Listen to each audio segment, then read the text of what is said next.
Capítulo 8. A Catedral do Som. De repente, avistaram-se reluzentes cúpulas irradiando luz diáfana.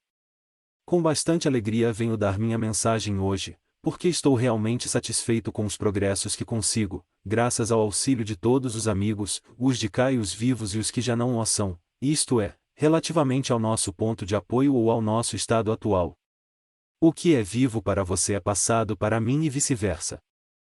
Assim é a vida, uma continuidade cada vez mais impressionante, não porque provoque medo, mas porque nos traz incessantes novidades e coisas belas que jamais imaginaríamos encontrar.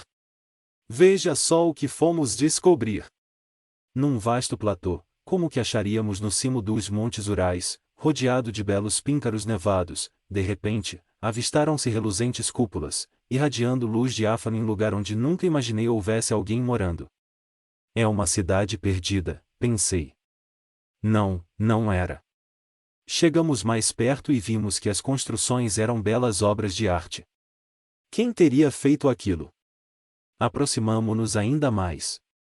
As cores que eram irradiadas dos lavores artisticamente arquitetados produziam um efeito de estrelas refulgindo ao brilho do sol, com tal intensidade que quase não conseguia fixar a vista.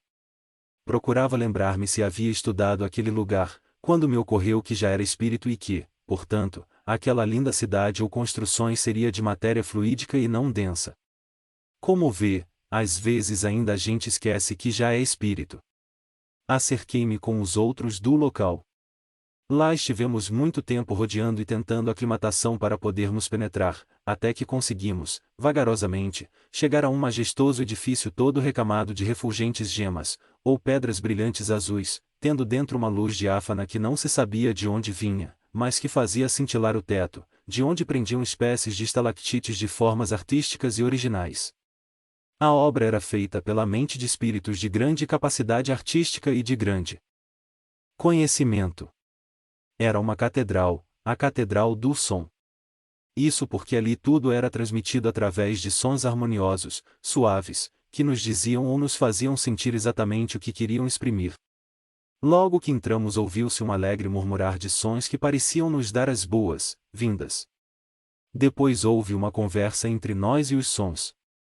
Eu não entendi o que queriam dizer, mas senti como uma intuição que me levava a crer que alguém que eu não via dizia que o momento era solene para nós, pois estávamos admirando uma obra de grande elevação artística e que só espíritos de escola poderiam ter arquitetado.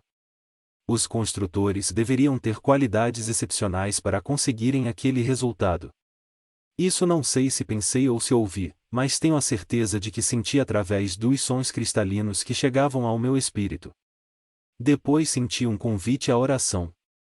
Recolhi-me em prece conforme me levava fui divisando brancas e esvoaçantes formas que emitiam de si sublime música, como se assim estivessem conversando. Delas saiam jorros de luz de várias cores, que se refletiam no ambiente dando colorações diversas, conforme os sons que emitiam. O som saía como se aquelas formas o emitissem de si, do seu todo, pois não era pronunciado por órgão vocal, mas era vibrado por elas, tais formas. Fiquei extasiado e logo que procurei investigar aquilo que via, desliguei-me do contato que estava tendo e deixei de observar a causa dos sons que distinguia. Nosso espírito estava tão elevado que não possível trocarmos nenhuma observação, enquanto durou nossa permanência no local. Aliás, este assunto ficou somente em observação. Disse-nos o mentor que havíamos recebido uma rara oportunidade de conhecermos o grau de evolução que teremos de alcançar para podermos dominar cientificamente os problemas da física ou mais particularmente da eletrônica, a fim de conseguirmos imprimir, quando na Terra novamente, maior impulso aos conhecimentos. Eu não podia deixar de vir dizer essas coisas. Acho que você nunca ouviu falar nelas. Ainda estou sob a influência da impressão que tive. Mensagem de 6 de maio de 1974. Capítulo 9. O estudo, o tempo e o espaço-tempo não existe, ou é contado de maneira muito diferente, porque não há, praticamente, o problema do espaço. Estamos em estudos no âmbito escolar da Terra. Verificamos como são organizados os programas de trabalho e qual a diretriz espiritual a que obedecem. O aprendizado que fazemos é geral, como se estivéssemos preparando uma base para posteriores estudos.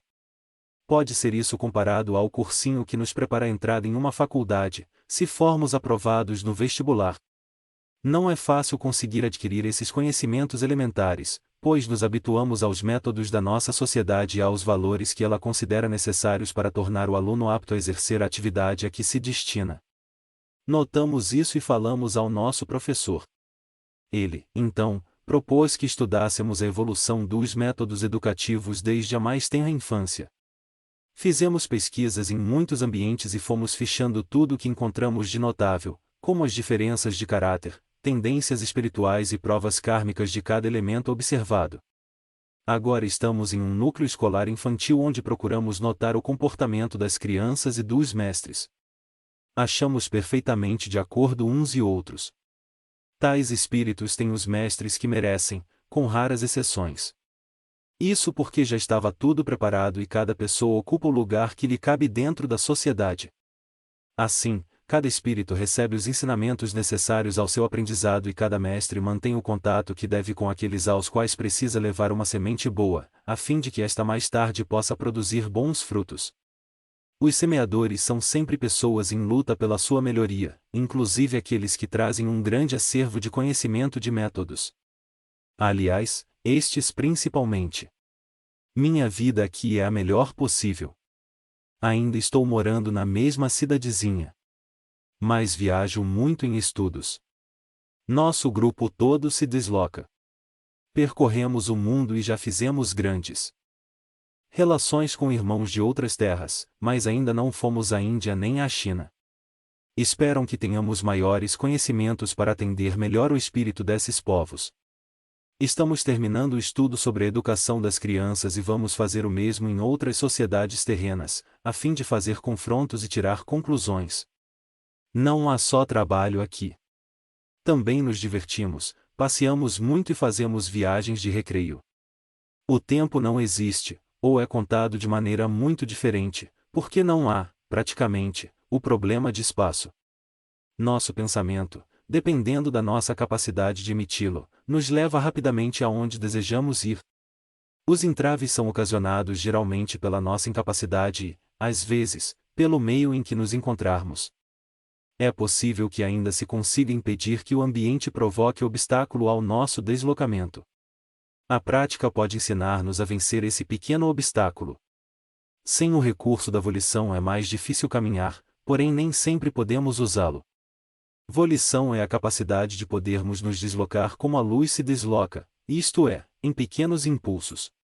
Eles são tão rápidos que não percebemos, mas nos projetam com maior ligeireza e sem o auxílio dos membros locomotores. Esse deslocamento é tão mais rápido quanto maior capacidade tem o espírito de emitir esses impulsos.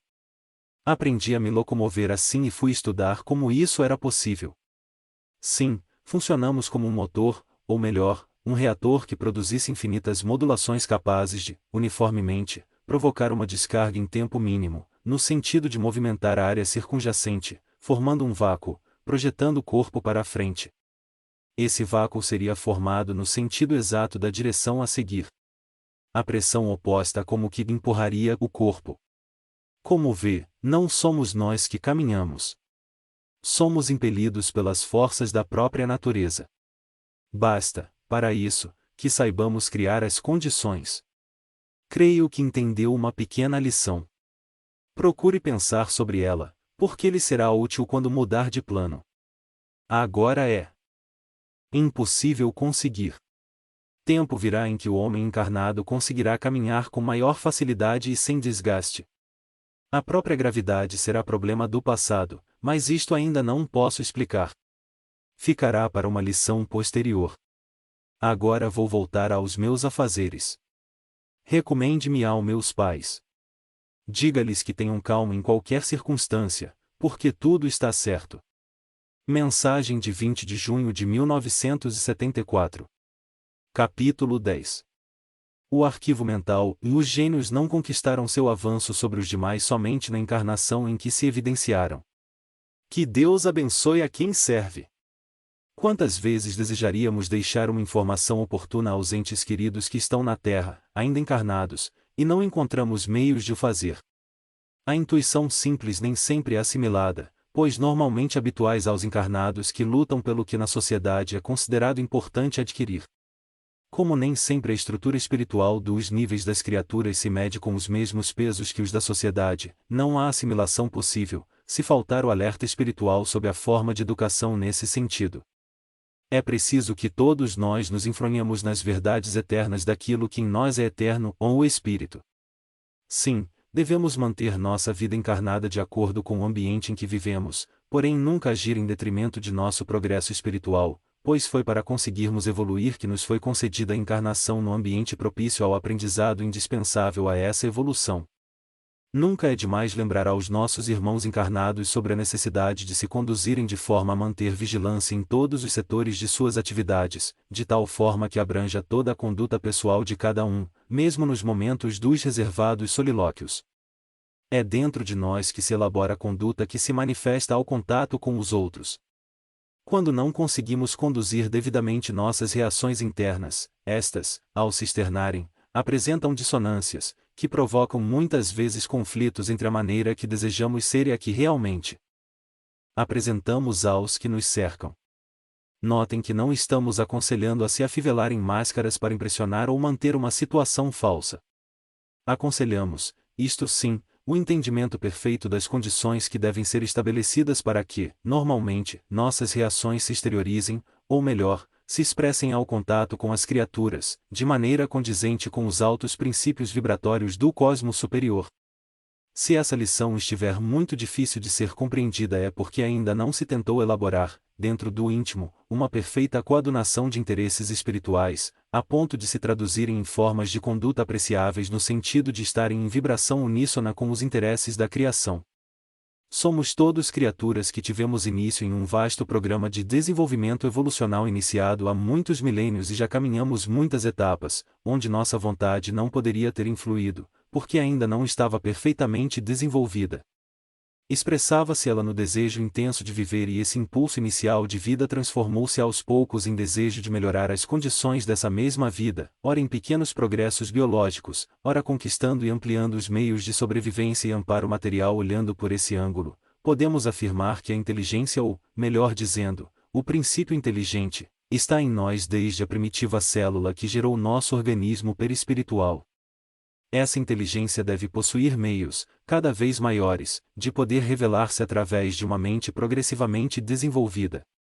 Entretanto, essa conquista é feita pelo próprio indivíduo, e muito mais rapidamente agora no presente estágio em que se encontra a humanidade, porque já possui condições de, por assim dizer, provocar a reforma das células, arquivo de sua mente espiritual.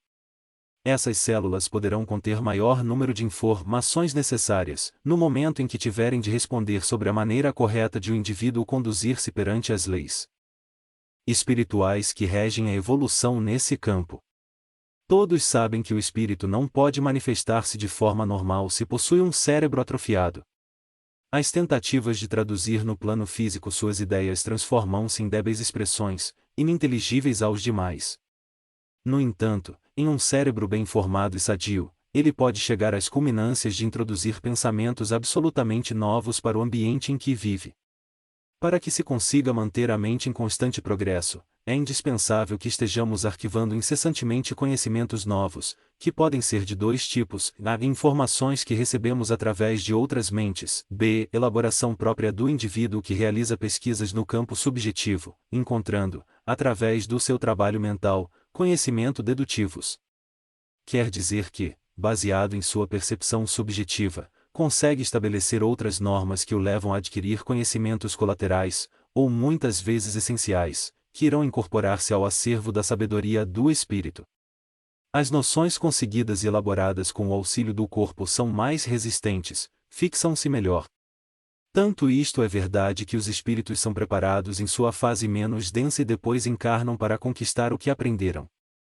As experiências terrenas da encarnação são melhor retidas na mente espiritual e auxiliam o espírito a desenvolver fisicamente o cérebro que receberá na encarnação seguinte. Podemos afirmar sem erro que os gênios não conquistaram seu avanço sobre os demais somente na encarnação em que se evidenciaram. Foi trabalho de muito tempo. Há que salientar-se a necessidade de darmos à nossa mente informações que a levem a arquivar dados favoráveis ao seu desenvolvimento. Se arquivamos os desfavoráveis, as respostas serão talvez confusas, errôneas, ou, mesmo, poderá haver conflito quando alcancemos a fase de elaboração subjetiva. Muitas vezes tem sido necessário apagar uma grande parte de informações, memória de espíritos, para que eles consigam novamente o equilíbrio necessário à sua evolução.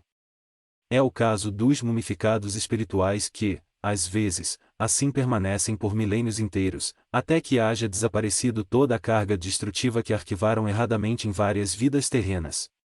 Há, ainda, os que destroem os centros nervosos do cérebro material por efeito de um ato da própria conduta, suicidas. Então, o agravo que lhes atingiu a matéria componente do cérebro, único meio de que dispõe a mente para se manifestar, é transmitido à estrutura mental do espírito, que sofre o impacto regressivo, tornando-se enferma, isto é, avariada, precisando de reajuste. E tudo isso é muito bem organizado, a tal ponto que nos custa a crer que tamanha precisão possa existir. É tudo previsto nos mínimos detalhes e dificilmente um espírito pode vangloriar-se de possuir um arquivo mental perfeito. Ou, corrigindo o que disse, esse espírito naturalmente não se envaideceria e muito menos iria vangloriar-se, pois seria perfeito e isso ainda está muito longe de ser alcançado pela humanidade terrena, que nem pode ter o supremo anelo de se avistar com um deles. Perdoe-me a indigestão científica. Hoje vim com muito maior cabedal de conhecimentos. Só que isto que transmiti é pálida réplica do que ouvi. Pude reunir nesta mensagem aquilo que consegui obter informação e elaboração subjetiva. Os que a lerem, provavelmente, usando o elaborado pela minha mente que registrarão como informação, irão fazer elaboração própria. Resultado, acabarão sabendo mais do que eu, isto é, chegarão a conclusões mais avançadas. Diga à mamãe que me encontro muito bem e que tudo está certo. Mensagem de 14 de julho de 1974. Capítulo 11. Em serviço desencarnatório. Viu-se uma luz radiosa que envolveu a todos e sons maravilhosos, que vinham não sei de onde. Andei muito ocupado, cuidando de assunto novo para mim. Estive ajudando o desencarne de uma pessoa que conheci e que ainda estava passando por uma prova.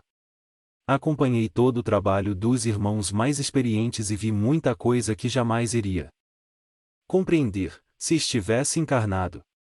Gostaria de dar uma explicação, contar o que vi e como entendi o processo de desencarne.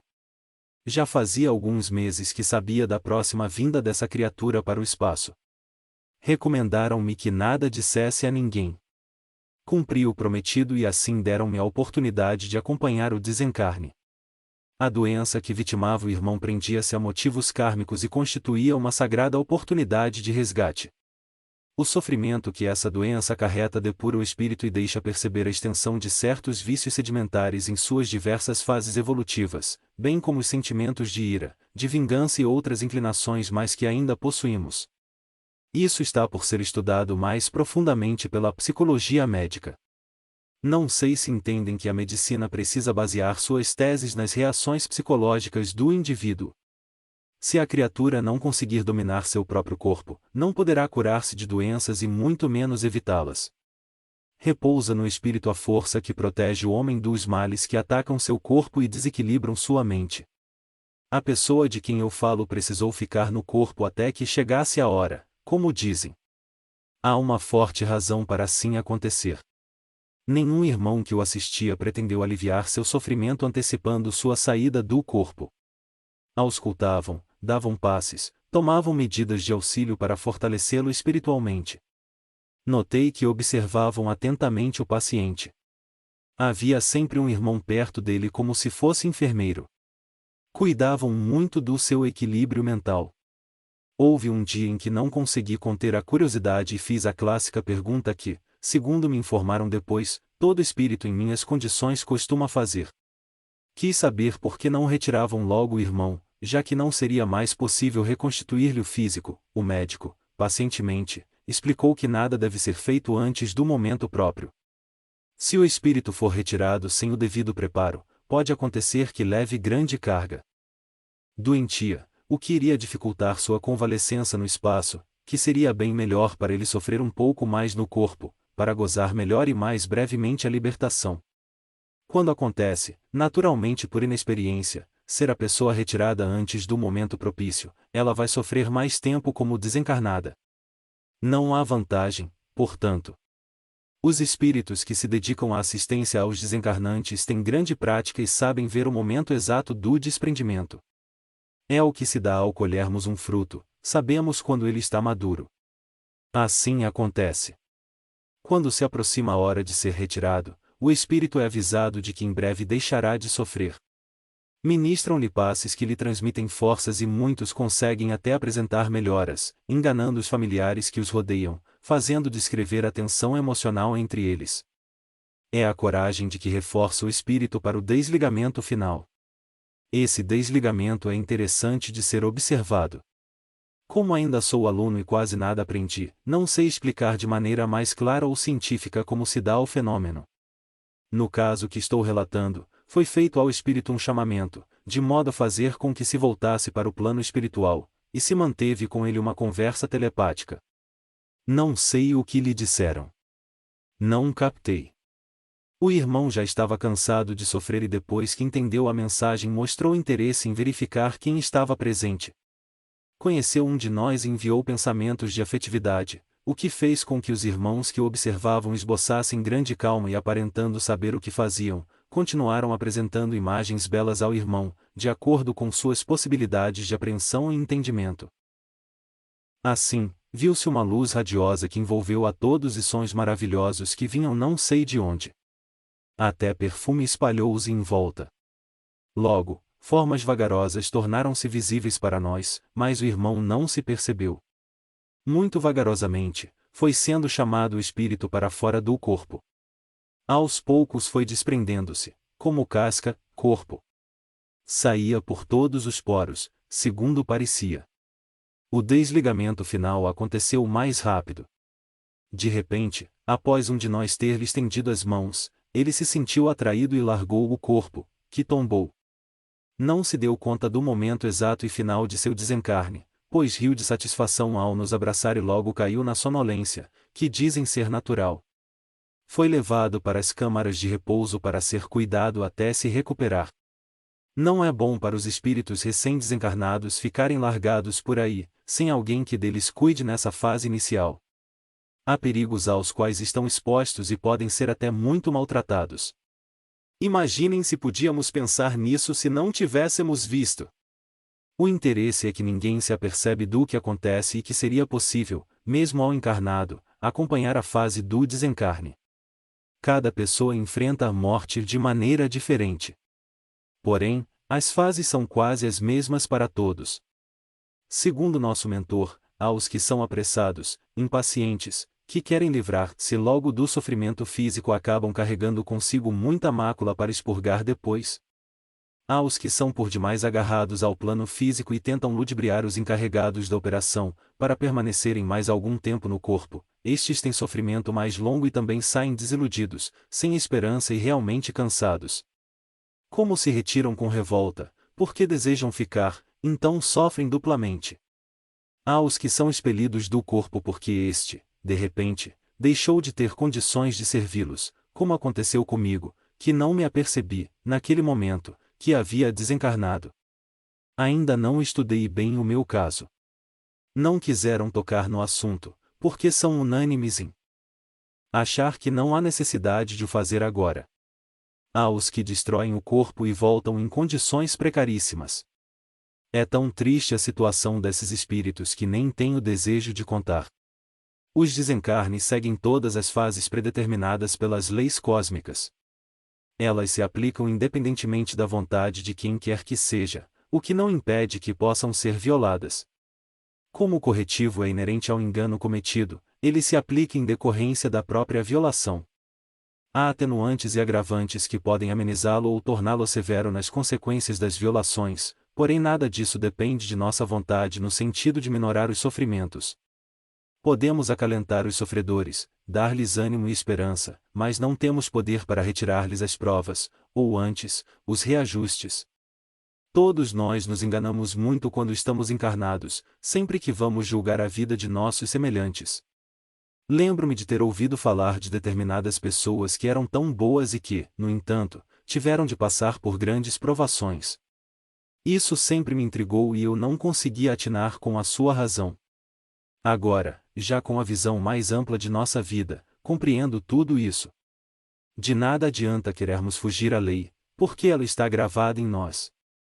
Ela se manifesta como princípio de nosso estado. Sem ela não seríamos. Ouvimos dizer que Deus tarda, mas não falta. Deus é o Criador, portanto, é a lei. Ele está dentro de nós, portanto, a lei também reside em nosso interior. Como a evolução se processa através do aperfeiçoamento da criatura em conformidade com os moldes desejados pelo Criador, as leis que regem essa evolução são simplesmente êmulos que levam o indivíduo, através do aprendizado, à conquista de graus cada vez maiores de compreensão que lhe permitam atingir os degraus evolutivos, cada vez mais elevados ou elevados. Elevados é um termo novo que estou usando. Quando falamos elevados, vem-nos naturalmente a ideia de altura, tal como costumamos admiti-la. Pensamos num alto prédio, nas nuvens, na lua e vamos até as estrelas. Intervalo é por elevação interior que não exprime altura, e sim condição. As criaturas não se colocam mais alto no sentido de distância do chão por estarem evoluindo.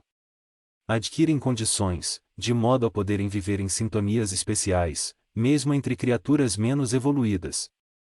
Ouvem, pensam, sentem, transmitem de uma maneira diferente. Sentem de forma mais sutil, menos impulsiva, não se desgastam inutilmente em esforços necessários, porque têm condições de operar com mais aptidão sem muita perda de energia. Vivem entre nós todos, encarnados e desencarnados e muitas vezes passam despercebidos, porque não provocam impactos, não se evidenciam de forma contundente para os demais. Esses são elevados.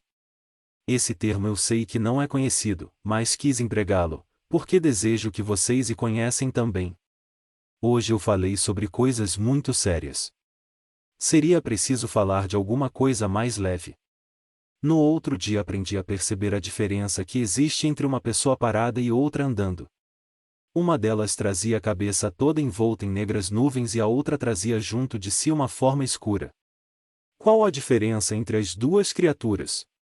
Você é capaz de matar essa charada? É claro que a semelhança é grande, porque ambas estão em situação não muito agradável. Nós, porém, que conhecemos as malícias de nossos testes espirituais, saberemos responder. Analisemos, item 1 está andando, item outra está parada, item 1 está envolta em nuvens negras, item e outra tem perto de si um seguidor escuro. Andar é movimentar-se e quem se movimenta sempre granjeia a melhor situação. Outra está parada, significa que não está agindo e sua mente é propícia às mais influências. Resultando, item a que está andando não é acompanhada, porque por si só se livra, item a que está parada assim se conserva, porque não tem energia e, por isso, possui acompanhante afim. Dirão vocês, sim, mas a que está andando tem a mente envolta em negras nuvens. Ora, ninguém manda que ela se movimente. Em mau sentido. Por que ela não age em sentido positivo? 0. Antes de terminar, desejo referir-me ainda ao irmão que desencarnou. Ele está muito bem e em franca recuperação, porém não poderá dar notícias suas tão cedo e é aconselhável que não pensem nisso. Deixem-no descansar num justo repouso, depois de tantas lutas. Um abraço afetuoso a todos os que me conheceram e que ainda se lembram de mim. Papai, mamãe, Cezinha e todos os familiares estão incluídos no meu circuito de vibrações. De ninguém eu me esqueço. Creiam-me. Mensagem de 11 de setembro de 1974. São Bernardo do Campo. Capítulo 12. Correntes de espíritos. Não se faz uma corrente sem que ela se vá prolongando por infinitas etapas de evolução. A vida aqui neste plano não é um mar de rosas. Temos 7 rios embates, nos quais muitas vezes necessitamos usar uma relativa energia para podermos ajudar. Nossos mentores são enérgicos e conscientes de seus deveres. Aqui não há lugar para desmandos. Quem ainda não consegue ter força suficiente ou compreensão para manter-se dentro das normas estabelecidas, imediatamente é convidado a procurar outro grupo onde o aprendizado é mais suave. Como exigem disciplina. Não há, de forma alguma, recalcitrantes. Estes vão para outras colônias onde têm, de vez em quando, oportunidade de desobrigar-se das funções por vontade própria, porque o trabalho que exercem não exige atenção constante e pode ser abandonado sem prejuízo para outrem. Quanto mais aprendemos e executamos trabalho de maior alcance, mais conscientes temos de ser em nossa responsabilidade e de modo algum podemos ausentar-nos sem licença prévia. Seria bom que todos se fossem habituando disciplinando, se desejam progredir espiritualmente. Veja que, para vir até aqui dar uma mensagem, devemos, em primeiro lugar, tomar conhecimento do trabalho programado. Caso ele seja de tal importância que requeira a atenção de todos nós, ninguém tomaria a iniciativa de pedir um afastamento de algumas horas sequer. Se verificamos não haver tanta necessidade da presença de todos encarregados da missão e se já conhecemos bem o serviço, então podemos pedir ao nosso mentor licença para nos ausentarmos, explicando-lhe motivo. Aí começa uma série de praxes que todo estudante como eu deve seguir. Indagam-nos sobre o assunto do qual vamos tratar e conversam demoradamente sobre ele, a fim de verificarem se o conhecemos bem. Alertam-nos sobre tópicos que devemos evitar, enfim, dão-nos uma orientação. Até aí não sabemos se vamos obter a devida permissão para sair. Após esse preparo, se não tiver havido motivo que o impeça, recebemos a licença e os acompanhantes indicados. Somos agrupados em caravanas, pois ainda não devemos andar sozinhos. Quando venho e não sou atendido, fico desapontado. Nosso mentor, com paciência, explica que faz parte de nosso aprendizado essa frustração que sentimos. Aos poucos, percebemos essa ansiedade ao ensejo de um contato com encarnados. Faz uma semana que estou por aqui em estudos e tudo corre muito bem, de acordo com a missão de cada um. Percorri as casas de todos os meus parentes terrenos. Cada um procura seu caminho com maior ou menor facilidade, mas todos terminam fazendo o que devem. Aqui o aspecto não é diferente. É preciso deixar as preocupações inúteis e seguir de acordo com o trabalho que se tem a realizar. Por falar em trabalho, estive observando o que o seu grupo está fazendo. Achei muito interessante e quase pedi para fazer parte das expedições noturnas, porém, como tinha outra atividade, achei que não iria cumprir bem nenhuma das duas e desisti. Como você sabe, à noite, enquanto seu corpo descansa, você sai com seu grupo para trabalhar. A vocês se juntam os irmãos da corrente de espíritos que os vêm buscar. Corrente de espíritos é assim chamada porque o grupo de irmãos em trabalho liga-se a vários outros grupos em diversos estágios da espiritualidade, para assegurarem a devida proteção e terem garantida retaguarda, como dizemos. Não se faz uma corrente sem que ela se vá prolongando por infinitas etapas de evolução. Cada etapa, ou cada grupo de irmãos do mesmo nível de evolução, formam um elo. Então, sim, depois de conseguida essa ligação, pode-se iniciar o trabalho. A ligação pode ser feita de cima para baixo ou vice-versa. Falo com esses termos para que me compreenda bem. Quando os encarnados iniciam esses trabalhos aqui na Terra, fazem suas preces na tentativa de conseguir formar a corrente. Um elo dessa corrente compõe-se de elementos encarnados que procuram subir, no seu modo de dizer, e manter contato com outros grupos de espíritos, o mais alto que puderem alcançar. Está certo fazer assim. Em cada plano que conseguirem chegar entrarão em contato com irmãos preparados para isso, que, espiritualmente, darão cobertura aos trabalhos. Permanecerão em sintonia até que os mesmos sejam encerrados, quando, então, a corrente será desfeita. Nesse caso, a corrente foi formada de baixo para cima. Entretanto, pode acontecer que um grupo de irmãos superiores necessite seja feito um trabalho no plano terreno e envie o projeto sucessivamente a várias entidades de outras camadas, assinalando precisar do espírito encarnado para sua realização final. São convocados os trabalhadores, e na hora pré-determinada, forma-se, de cima para baixo, uma corrente que vai alcançar a criatura encarnada. Essa é a corrente formada de cima para baixo. Dependendo da importância do trabalho, ela pode ter início muito em cima ou no plano adequado encarregado da missão. Os trabalhadores encarnados são convidados a deixar o corpo repousando e vão, conscientes, fazer o que devem. Recebem instruções como nós recebemos e seguem o grupo que está encarregado de agir. Cada qual é acompanhado nessa missão por um desencarnado experiente. Ao iniciarem o trabalho, se encontram dificuldades que não conseguem superar, recebem logo o auxílio do grupo que forma elo imediatamente superior. Isso poderá acontecer novamente, então, outro ele entrará em ação, até que tudo seja realizado. O mecanismo desse intercâmbio ainda não sou capaz de explicar, mas posso relatar os fatos que já observei. Sempre que há necessidade de grandes e importantes trabalhos, é formada a corrente que, pode ter certeza, não falha nunca. Essa é a missão que seu grupo está cumprindo atualmente. Gostaria de falar sobre outro assunto. Nem sempre consigo dizer exatamente o que quero, mas me esforço para chegar perto.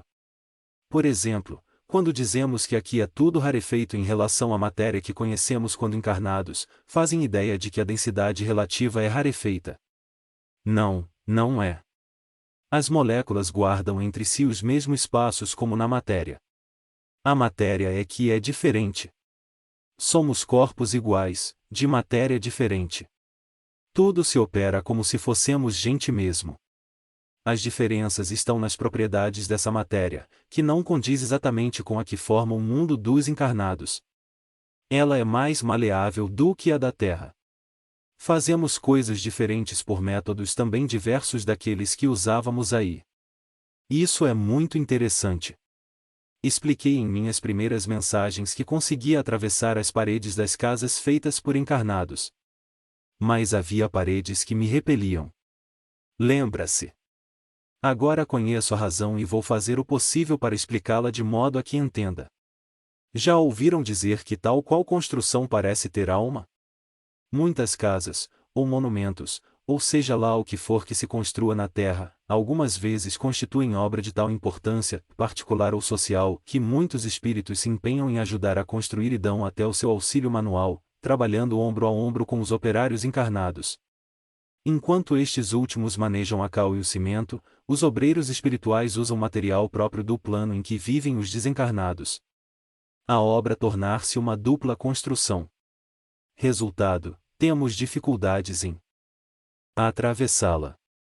Entendeu? Prometo trazer sempre noções novas para os amigos. Sei que papai, mamãe, meu irmão e todos os outros vão ler isto que escrevi. Sei que mamãe vai corrigir as vírgulas e colocar em evidências algumas coisas. É assim mesmo. As mães são corujas com os filhos em qualquer plano em que estejam. Um grande abraço, amigo, deste amigo de todos os amigos. Mensagem de 2 de novembro de 1974. Capítulo 13. O balanço das atividades. Que procurassem, no final de cada ano, analisar as coisas boas que tenham feito e recebido. Estou aqui para dar notícias minhas porque nós, os espíritos, quando estamos de folga, gostamos de nos entreter com os amigos. Como no momento só consigo estabelecer contato com você, venho tomar seu tempo para entabular uma conversação unilateral, quase um monólogo, a não ser nos breves momentos em que você me faz alguma pergunta ou dá uma parte mental.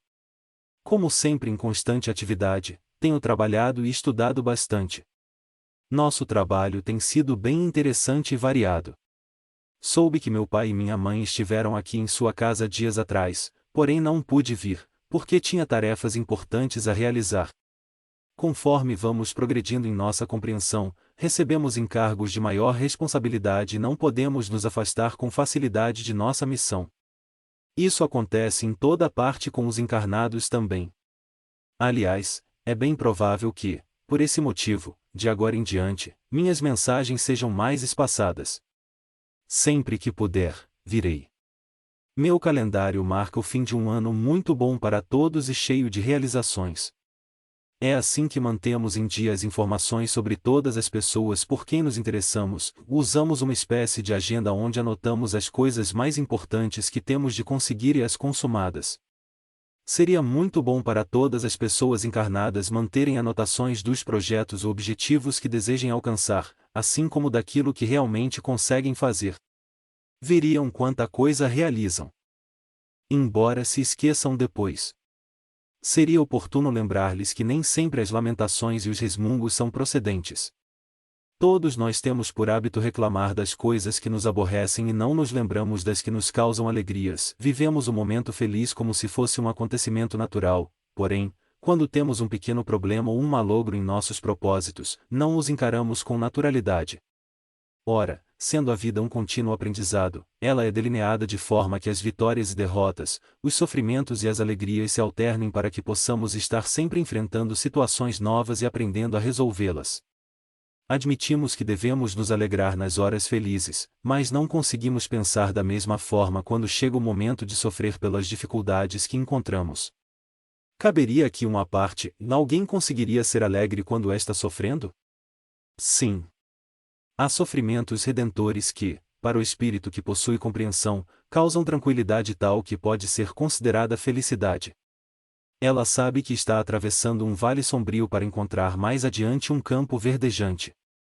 Bem, não vamos exigir muito, porque ainda não estamos tão evoluídos que possamos entender bem a causa de sofrimentos atrozes pelos quais passarão muitos irmãos, encarnados e desencarnados. Só o estatuidor da lei sabe por que devemos aprender por esse meio.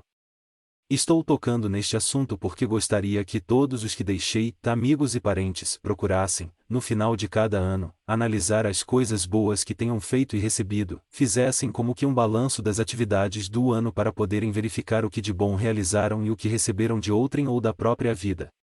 Na minha agenda costumo anotar lugares onde estive, pessoas atendidas por mim ou por meu intermediário, com auxílio do grupo a que me filio, mensagens que ditei, ocasiões em que conversei com meus pais, em espírito e assim por diante. Anoto também as impressões que tive dos lugares que visitei e o que de novo encontrei, os resultados dos trabalhos que fiz ou nos quais colaborei ativamente, sensações no meu contato com encarnados, enganos que precisam ser analisados com atenção para serem corrigidos, e outras coisas mais. Se vocês assim procederem, ficarão surpresos ao notarem quanto de bom, de útil, de agradável, conseguiram executar em um ano. Não avaliam quantas pessoas, ambientes, lugares novos conseguimos conhecer. Quantas coisas novas arquivamos em nossa mente. Nós nos sentimos muito felizes quando, no último dia do ano, revemos nossas anotações. Experimentem fazer isso no próximo ano. Depois vocês me dirão se apoiam ou não o que estou sugerindo. Mensagem de 29 de dezembro de 1974. Capítulo 14. Atendimento anônimo na noite de Natal. Vou descrever o que pude perceber e registrar de um tratamento renal. Vim para assistir a uma reunião muito importante. Aproveitarei para dar notícias minhas. Estou muito interessado no aprendizado da formação do corpo espiritual ou melhor perispiritual. É um estudo anatômico e fisiológico do perispírito. Foi-me dito que todos os males de que sofre a humanidade, físicos e mentais, são provavelmente de desorganização no corpo perispiritual. Então, desejei conhecer-lhes a causa e, em consequência desse meu interesse, fui levado a estudar um pouco da medicina do nosso plano. Já estou sabendo alguma coisa. É claro que não vou poder explicar muito bem o que aprendi, porque ainda sou aluno novo. Entretanto, já consigo divisar, no corpo do encarnado, a parte que nele se integra e que não pertence ao físico, é destinada a separar-se dele quando do desencarne. Assisti a alguns tratamentos feitos por médicos já desencarnados e vi como e onde agiam. Para dar exemplo, vou descrever o que pude perceber e registrar de um tratamento mental. O paciente estava com os rins em péssimo estado. O relatório sobre ele indicava que o mal que o acometia era devido a excessos praticados em encarnações anteriores e que, por conseguinte, seu perispírito ficará avariado no local relativo ao órgão renal. Como essa pessoa na presente encarnação é sóbria e comedida, além de ter a seu encargo família numerosa e resgates que,